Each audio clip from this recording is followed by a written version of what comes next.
बिस्मिल्लाहिर्रहमानिर्रहीम। अस्सलामु अलैकुम।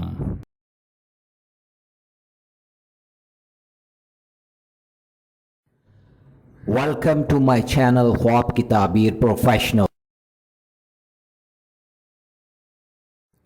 ख्वाबों की ताबीर जानने के लिए हमेशा कांटेक्ट करें उलमाए इकराम, आलम दीन, मुफ्ती हजरात और उन पढ़े लिखे लोगों से जो ख्वाब का इल्म जानते हों और वो ख्वाबों की ताबीर सही अंदाज में बयान कर सकें। जाहिलों से कभी भी ख्वाब की ताबीर जानने की कोशिश न करें। ख्वाब अच्छे भी होते हैं और बुरे भी होते हैं।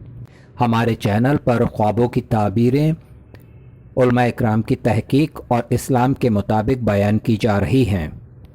अल्लाह रब्बुल आलमीन से दुआ है कि अल्लाह पाक हम सब के अच्छे ख्वाबों को पूरा फरमाए। आमीन या रब्बल आलमीन।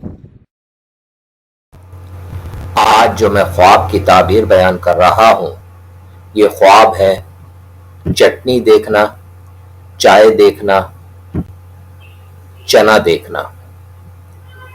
चटनी देखना, चाय देखना, चना देखने की मुकम्मल और हैरत अंगेज इस्लामी सच्ची ताबीर है।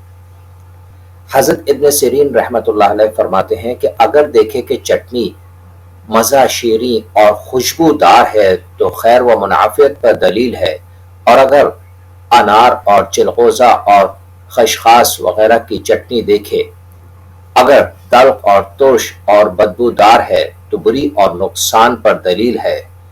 हज़रत जाबिर मग़रिबी रहमतुल्लाह अलैह फरमाते हैं कि ख्वाब में शीरी चटनी खैर व मुनाफियत पर दलील है और तुर्श की ताबीर इसके खिलाफ है। अगर कोई शख्स ख्वाब में चाय देखे तो दलील है कि बीमार को शिफा हो, दोस्त राहत रसा को दिली आरजू बरआए अयाल की राहत पाए। अगर कोई शख्स ख्वाब में चना देखता है तो दलील है कि तर व खुश्क देखना रंज व गम के मुतरादिफ है। अस्सलामु अलैकुम। अगर मेरी वीडियोस अच्छी लगें तो ज़रूर चैनल को सब्सक्राइब करें, लाइक करें, शेयर करें, कमेंट्स करें और बेल आइकन के बटन को ज़रूर प्रेस करें ताकि मेरी नई आने वाली वीडियोस आप आसानी से देख सकें।